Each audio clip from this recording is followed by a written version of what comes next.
Question 1. Title insurance policies and coverage. Which of the following scenarios would most likely be covered by a standard Oregon owner's title insurance policy? A. A zoning law change after the purchase of the property that restricts the property's use. B. A forged deed in the chain of title discovered after the purchase. C. A boundary dispute with a neighbor that began after the owner purchased the property. D. A property tax increase imposed after the purchase of the property. Answer: B. A forged deed in the chain of title discovered after the purchase. Explanation: an owner's title insurance policy typically covers defects or issues with the title that existed before the policyholder acquired the property. A forged deed in the chain of title, which would make the ownership invalid, is covered under most policies as it constitutes a title defect. On the other hand, A zoning changes are usually excluded from title insurance policies as they are considered government actions outside the title insurer's control. C. Boundary disputes that arise after the policyholder's purchase would not be covered as title insurance protects against pre-existing issues. D. Increases in property taxes post-purchase are not covered as these are governmental assessments that fall outside title defects or issues. This is governed by the general conditions and exclusions listed in the title insurance policy, especially for events that arise after the issuance of the policy. Question 2. Legal concepts related to title insurance. Mr. Thompson purchased a property and received a quitclaim deed. Shortly after, a third party claimed ownership based on a deed recorded before Mr. Thompson's purchase. Under which condition is Mr. Thompson most vulnerable, and why? A. A quitclaim deed does not provide any warranties or guarantees about the property title. B. A quitclaim deed only transfers partial interest in the property. C. A quitclaim deed is invalid if a prior deed exists. D. A quitclaim deed automatically protects against any prior claims. Answer: A. A quitclaim deed does not provide any warranties or guarantees about the property title. Explanation: a quitclaim deed transfers whatever interest the grantor has in the property but does not provide any guarantees or warranties about the quality of the title. This means if there are title defects or competing claims, the buyer, Mr. Thompson, assumes the risk. This is in contrast to a general warranty deed, which would guarantee clear title free of any claims or encumbrances. B is incorrect because a quitclaim deed can transfer full ownership if the grantor holds full ownership. C is incorrect because the existence of a prior deed does not automatically invalidate the quitclaim deed. However, Mr. Thompson would still face legal challenges if the prior claim is valid. D is incorrect because the quitclaim deed does not automatically protect the buyer against prior claims. This is precisely what makes it riskier. This is governed by property law principles concerning deeds and conveyance. Question 3. Scenario-based. Real estate transactions in Oregon. Ms. Johnson is purchasing a home in Oregon and is working with a title company to facilitate the transaction. The closing date is approaching, but she learns there are unpaid property taxes from the previous owner that have created a tax lien on the property. What is the most appropriate action the title company should take in this situation before closing? A. The title company should proceed with the closing as tax liens do not affect the transfer of property. B. The title company should notify Ms. Johnson and assist in clearing the tax lien before proceeding with the closing. C. The title company should wait until the lien holder forecloses on the property before addressing the issue. D. The title company should automatically waive the tax lien from the title. Answer: B. The title company should notify Ms.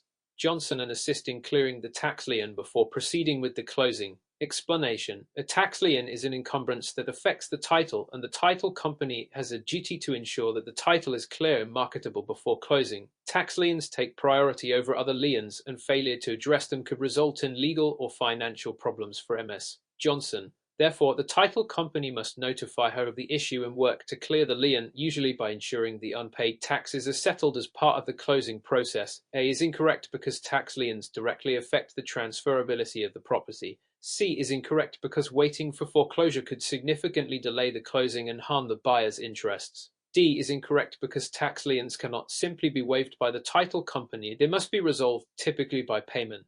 This is based on Oregon's title insurance and real estate closing customs, ensuring clear title before the transaction is completed. Question 4. Title insurance basics. Which of the following best describes the primary purpose of title insurance in Oregon? A. To protect the lender against future depreciation of property value. B. To cover physical damage to the property due to natural disasters. C. To protect against losses arising from defects in the property title that existed before the policyholder acquired the property. D. To insure the buyer against any future zoning law changes. Answer: C. To protect against losses arising from defects in the property title that existed before the policyholder acquired the property. Explanation: title insurance is designed to protect the buyer or lender against any claims or defects in the title that existed prior to their acquisition of the property. These defects can include things like forged documents, undisclosed heirs, or unpaid liens. Title insurance does not cover physical damage to the property, depreciation, or future changes in zoning laws. A is incorrect because title insurance does not protect against depreciation. B is incorrect because title insurance does not cover physical damage. Homeowners insurance would. D is incorrect because title insurance covers past defects, not future zoning law changes. This is governed by the fundamental concept of title insurance in both national standards and Oregon's specific regulations. Question 5. Legal concepts related to title insurance. Which of the following statements best describes the difference between a general warranty deed and a quitclaim deed in Oregon? A general warranty deed provides the buyer with limited protection against title defects, while a quitclaim deed offers full protection. B. A general warranty deed guarantees clear title free from defects, while a quitclaim deed offers no guarantees of the title status. C. A quitclaim deed transfers more rights than a general warranty deed. D. A general warranty deed only applies to residential properties, while a quitclaim deed applies to all property types. Answer: B. A general warranty deed guarantees clear title free from defects, while a quitclaim deed offers no guarantees of the title status. Explanation: a general warranty deed guarantees that the title is free from any encumbrances or defects and that the seller is legally entitled to transfer ownership. It provides the highest level of protection for the buyer. A quitclaim deed, on the other hand, simply transfers whatever interest the grantor has without any guarantees or warranties about the title's condition. A is incorrect because a general warranty deed offers more protection than a quitclaim deed. C is incorrect because a quitclaim deed transfers fewer rights and no warranties. D is incorrect because both types of deeds can be used for any property type, not restricted to residential. This distinction is a critical aspect of property law in Oregon and impacts the level of protection for buyers. Question 6. Title examination process. When conducting a title search, which of the following records is the most essential to review to identify existing encumbrances on the property? A. Property tax assessments. B. The County Recorder's Office for recorded liens and judgments. C. Zoning laws and regulations. D. The local police department records for any criminal activity on the property. Answer: B. The County Recorder's Office for recorded liens and judgments. Explanation: the County Recorder's Office holds the official public records for all liens, judgments, and encumbrances on a property. These records are crucial in a title search to ensure there are no outstanding claims or legal issues affecting the title. Property tax assessments may reveal unpaid taxes, but do not provide the full scope of legal claims against the property. Zoning laws C and police records D are unrelated to encumbrances that impact title. The title search process is governed by the need to clear title defects and ensure marketable title, with the County Recorder's Office being a key resource for this. Question 7. Scenario-based underwriting and risk assessment. Mr. Green is purchasing a home in Oregon, and during the underwriting process for the title insurance, the title company finds a gap in the chain of title from 15 years ago. The gap involves a missing conveyance that has not been properly documented in the public records. What should the title company do in this situation to mitigate risk? A. Issue the title insurance policy immediately, as the gap is from more than a decade ago and is unlikely to cause problems. B. Request a quiet title action to clear the defect before issuing a policy. C. Ignore the gap as it does not affect current ownership. D. Require Mr. Green to sign a waiver accepting the title defect as is. Answer: B. Request a quiet title action to clear the defect before issuing a policy. Explanation: a gap in the chain of title represents a missing link in the documented history of property ownership, which can create uncertainty regarding who has the legal right to the property. The appropriate action is to resolve the defect through a quiet title action, which is a legal process that clarifies ownership. A is incorrect because ignoring the defect could lead to future claims against the property. C is incorrect because title defects, even if old, can create future legal challenges. D is incorrect because waiving the defect without addressing it leaves the buyer exposed to future risk. This is an important step in Oregon's title underwriting process, ensuring that the title is insurable and free of defects. Question 8. Claims and remedies. Which of the following is the title insurer's primary duty when a valid claim is made under a title insurance policy in Oregon? A. Refund the entire purchase price of the property to the insured. B. Defend the policyholder in court and settle or pay damages related to the claim. C. Automatically cancel the title insurance policy and reimburse all premiums paid. D. Negotiate a new purchase agreement with the seller to resolve the issue. Answer: B. Defend the policyholder in court and settle or pay damages related to the claim. Explanation: when a valid claim is made under a title insurance policy, the title insurer has the duty to defend the policyholder in court if necessary and to settle or pay any valid damages related to the claim. This could involve correcting the title defect, reimbursing the insured for losses, or indemnifying them. A is incorrect because the insurer is not obligated to refund the entire purchase price unless there is the specific loss. C is incorrect because the policy cannot be cancelled retroactively. D is incorrect because negotiating a new agreement with the seller is not the insurer's role. This is covered under the loss settlement provisions of title insurance policies in Oregon. Question 9. Oregon-specific title insurance laws and regulations.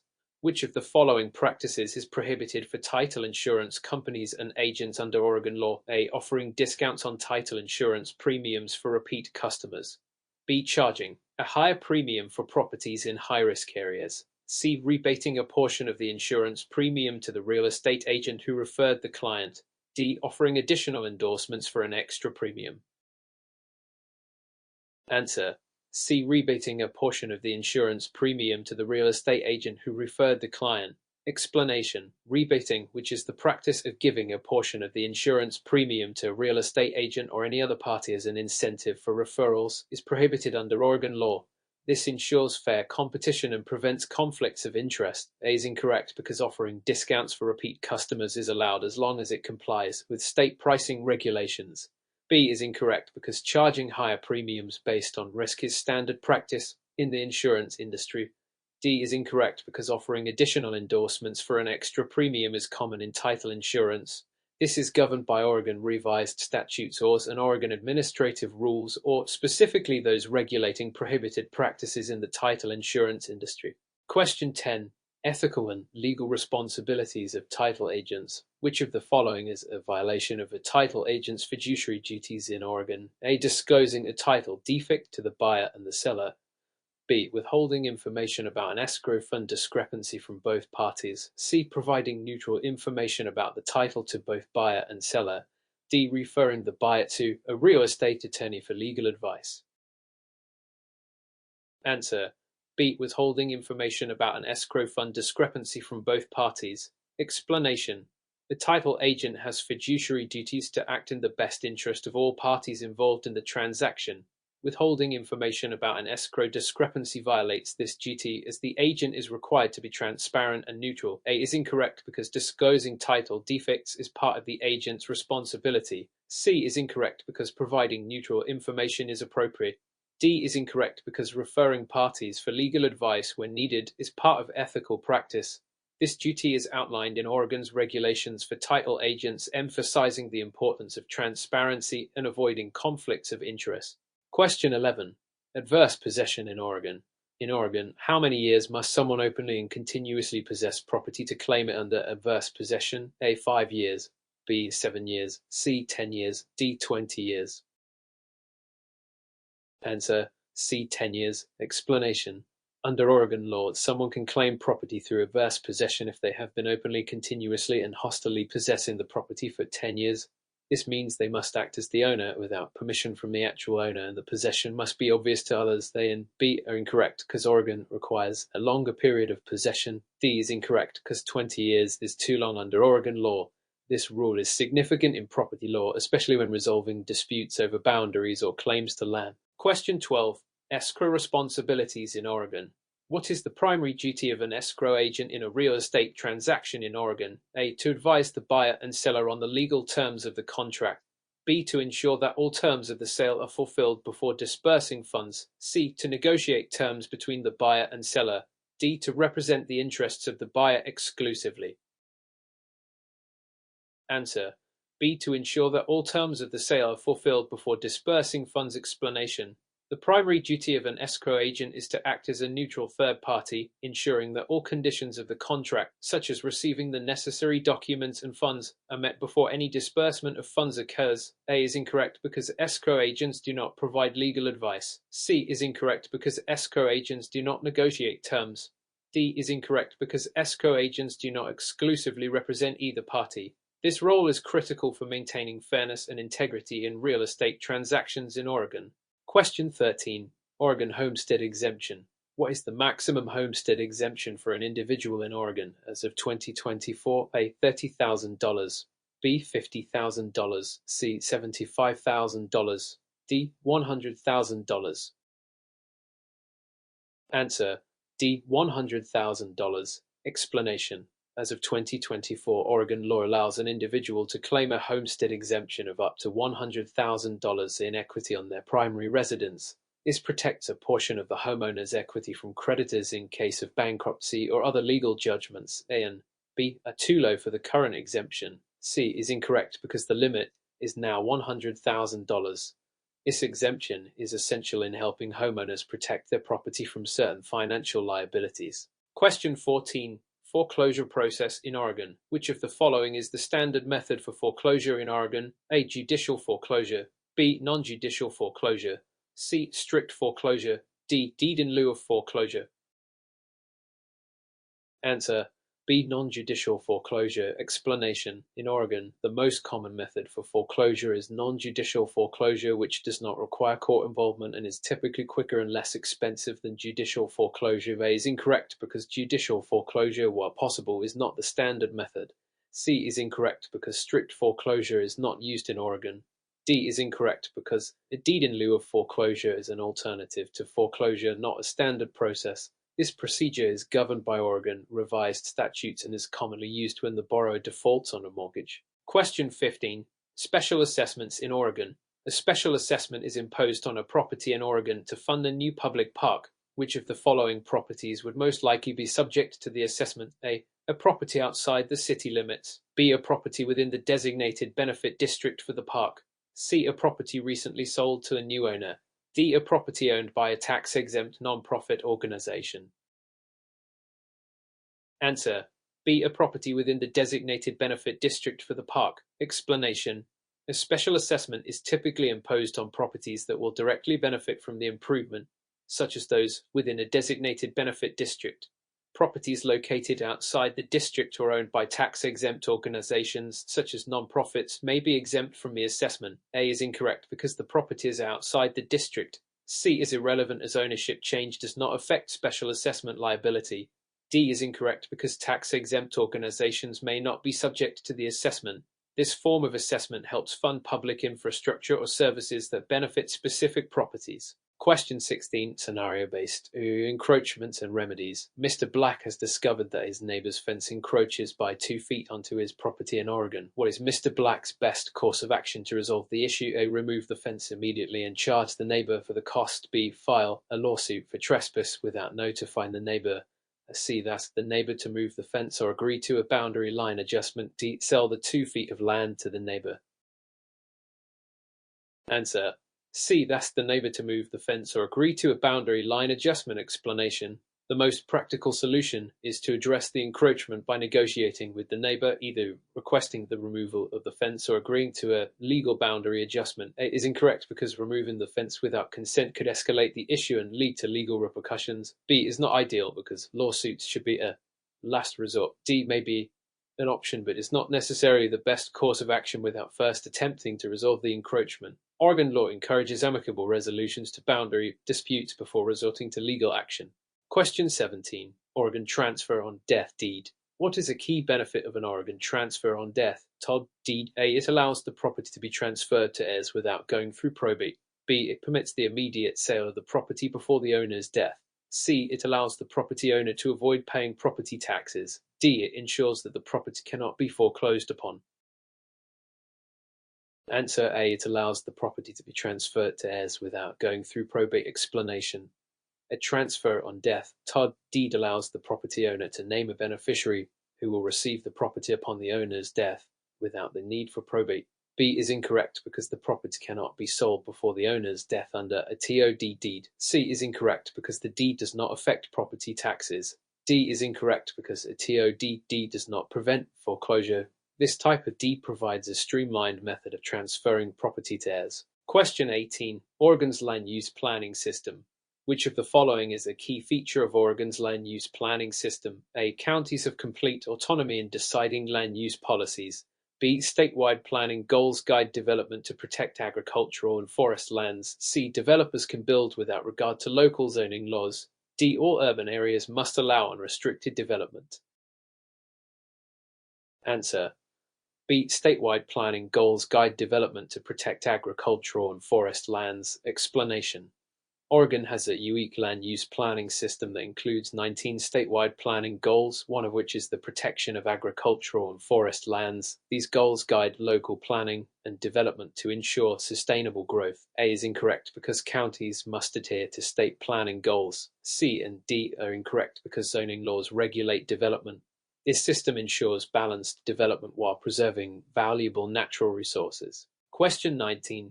Short sale in Oregon. Which of the following best describes a short sale in Oregon? A. A property is sold at auction to the highest bidder. B. A lender agrees to accept less than the remaining mortgage balance in a sale. C. A property is sold without any inspections or appraisals. D. A sale that occurs within 30 days of listing. Answer. B. A lender agrees to accept less than the remaining mortgage balance in a sale. Explanation. A short sale occurs when a homeowner sells their property for less than the balance owed on the mortgage and the lender agrees to accept this reduced amount. It is an alternative to foreclosure. A is incorrect because a short sale is not an auction. C is incorrect because inspections and appraisals may still be required. D is irrelevant to the definition of a short sale. Short sales help homeowners avoid foreclosure, but they require lender approval. Question 20. Oregon property disclosure statement. In Oregon, when is a seller required to provide a property disclosure statement to a buyer? A. Only if the buyer requests one. B. Always except for certain exempt transactions. C. Only if the property is more than 10 years old. D. Never, as Oregon law does not require property disclosures. Answer. B. Always except for certain exempt transactions. Explanation. In Oregon, sellers are required to provide a property disclosure statement to the buyer in nearly all real estate transactions. This requirement aims to inform the buyer about the condition of the property, potential issues, and any known defects. However, there are exceptions to this rule, including foreclosure sales where the seller is a lender or financial institution and may not have knowledge of the property's condition, sales to government entities which may also be exempt from this requirement. The disclosure statement helps protect both parties by providing clear information on the property's condition. A is incorrect because a disclosure statement must be provided proactively, not just upon request. C is incorrect because the age of the property does not affect the disclosure requirement. D is incorrect as Oregon does mandate property disclosures in most cases. Question 21. Title insurance coverage. Which of the following is typically covered under a standard owner's title insurance policy in Oregon? A. Unrecorded easements affecting the property. B. Claims from undisclosed heirs. C. Zoning violations discovered after closing. D. Environmental hazards such as soil contamination. Answer. B. Claims from undisclosed heirs. Explanation. An owner's title insurance policy generally covers risks related to the title that are not disclosed in the public records, such as claims from undisclosed heirs. This insurance protects the owner against losses arising from defects or issues with the title that were not known at the time of purchase. A is incorrect because unrecorded easements are usually not covered unless specifically endorsed. C is incorrect because zoning violations are typically not covered by standard title insurance. D is incorrect because environmental hazards are generally not covered by title insurance. Understanding what is and is not covered by title insurance helps in assessing the protection provided by the policy. Question 22. Chain of title. What is the purpose of examining the chain of title during a title search? A. To verify the historical accuracy of property tax payments. B. To identify any gaps or defects in the ownership history. C. To confirm the property's current market value. D. To determine the property's zoning classification. Answer. B. To identify any gaps or defects in the ownership history. Explanation. The chain of title refers to the historical sequence of property ownership. Examining it helps identify any gaps or defects in the ownership history that could affect the validity of the current title. A is incorrect because the chain of title is not concerned with tax payments. C is incorrect because market value is not determined through the chain of title. D is incorrect because zoning classification is unrelated to the ownership history. This process is crucial for ensuring that the title is clear and marketable. Question 23. Escrow process. What is the primary purpose of an escrow account in a real estate transaction? A. To provide financing for the purchase of the property. B. To hold and disburse funds and documents according to the contract terms. C. To insure the property against damage or loss. D. To negotiate the terms of the sale between buyer and seller. Answer. B. To hold and disburse funds and documents according to the contract terms. Explanation. An escrow account is used to hold and disburse funds and documents based on the agreed-upon terms of the transaction. The escrow agent ensures that all conditions are met before completing the sale. A is incorrect because escrow does not provide financing. C is incorrect as escrow does not involve insurance. D is incorrect because escrow agents do not negotiate sale terms. This function is essential for ensuring that both parties fulfill their obligations before closing. Question 24. Zoning laws in Oregon. Which of the following is a common purpose of zoning laws in Oregon? A. To regulate property taxes. B. To dictate architectural design of private homes. C. To manage land use and ensure compatibility of land uses. D. To control the interest rates on property loans. Answer. C. To manage land use and ensure compatibility of land uses. Explanation. Zoning laws are designed to manage land use and ensure that land uses are compatible with each other, such as separating residential areas from industrial ones. These laws help guide development and maintain community standards. A is incorrect because zoning laws do not regulate property taxes. B is incorrect because zoning laws do not typically dictate architectural design. D is incorrect because interest rates on loans are not controlled by zoning laws. Understanding zoning laws is important for compliance with local regulations and planning. Question 25. Oregon's title insurance laws. Which of the following is a requirement for title insurance agents in Oregon? A. They must be licensed by the Oregon Department of Consumer and Business Services. B. They must offer free title insurance to all clients. C. They must provide property appraisals for all transactions. D. They must complete a minimum of 100 hours of continuing education annually. Answer. A. They must be licensed by the Oregon Department of Consumer and Business Services. Explanation. Title insurance agents in Oregon are required to be licensed by the Oregon Department of Consumer and Business Services. This ensures that they meet state standards for competency and ethical conduct. B is incorrect as title insurance agents are not required to offer free insurance. C is incorrect because providing property appraisals is not a requirement for title insurance agents. D is incorrect as the continuing education requirement is less than 100 hours annually. Licensing ensures professionalism and compliance with state regulations. Question 26. Scenario-based.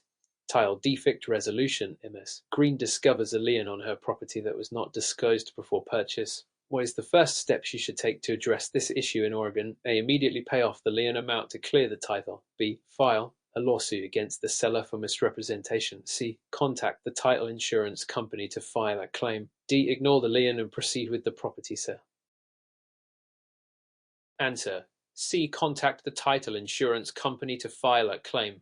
Explanation. If MS. Green discovers a lien that was not disclosed, the first step should be to contact the title insurance company to file a claim. Title insurance typically covers such issues and the insurer will assist in resolving the lien. A is incorrect because paying off the lien might not be necessary if it's covered by insurance. B is premature as the title insurance company should be contacted first. D is incorrect because ignoring the lien could lead to legal and financial complications. Title insurance provides protection against undisclosed issues like liens. Question 27. Oregon's Real Estate Sales Agreement Rec. What key information is typically included in the Oregon Real Estate Sales Agreement Rep. K. The buyer's credit score and loan details. B. The purchase price, closing date, and terms of the sale. C. The seller's previous property tax payments. D. The property's current market value. Answer. B. The purchase price, closing date, and terms of the sale. Explanation. The real estate sales agreement (REC) in Oregon includes critical details about the transaction such as the purchase price, closing date, and specific terms of the sale. This document outlines the agreement between the buyer and seller. A is incorrect because credit score and loan details are not part of the REPC. C is incorrect because past tax payments are not included in the REPC. D is incorrect because current market value is not directly included in the REPC. The REPC is essential for formalizing the terms of the real estate transaction. Question 28. Oregon transfer tax laws. Which of the following is true about Oregon's transfer tax laws? A. Oregon does not impose a state-level transfer tax on real estate transactions. B. Transfer taxes are automatically included in the property purchase price. C. The transfer tax is paid directly to the Oregon Department of Revenue by the seller. D. Transfer taxes are only applicable to commercial real estate transactions. Answer A. Oregon does not impose a state-level transfer tax on real estate transactions. Explanation. Oregon does not have a state-level transfer tax for real estate transactions. Instead, property transactions may involve other fees, but there is no state-imposed transfer tax. B is incorrect because transfer taxes are not included in the purchase price. C is incorrect as there is no state-level transfer tax to be paid. D is incorrect because transfer taxes, if applicable, are not limited to commercial transactions. Understanding the tax implications of property transactions is important for budgeting and compliance. Question 29. Title insurance endorsements. What is the primary purpose of a title insurance endorsement? A. To extend coverage beyond the standard policy. B. To reduce the insurance premium. C. To provide a legal defense in a title dispute. D. To speed up the closing process. Answer A. To extend coverage beyond the standard policy. Explanation. A title insurance endorsement serves to extend coverage beyond what is provided in a standard policy. It can address specific risks or provide additional protection tailored to particular situations. B is incorrect because endorsements do not typically reduce premiums. C is incorrect as endorsements do not cover legal defense. They extend coverage. D is incorrect because endorsements do not affect the closing timeline. Endorsements are crucial for customizing title insurance policies to meet specific needs. Question 30. Risk assessment in title insurance. Which of the following factors is considered when assessing risk for title insurance? A. The borrower's credit score. B. The presence of any zoning restrictions on the property. C. The length of the property's ownership history. D. The estimated value of the property. Answer. C. The length of the property's ownership history. Explanation. When assessing risk for title insurance, the length of the property's ownership history is crucial. This aspect helps identify any gaps or defects in the title that could affect ownership claims. A thorough examination of the ownership history helps ensure that the title is clear and marketable, free from any unresolved issues. A is incorrect because the borrower's credit score is not a factor in title risk assessment. It is more relevant to loan underwriting. B is incorrect because zoning restrictions affect land use but do not directly impact the title insurance risk assessment. D is incorrect because the estimated value of the property does not directly influence the assessment of title risk. Understanding the property's ownership history is fundamental for evaluating the insurability of the title and preventing future disputes.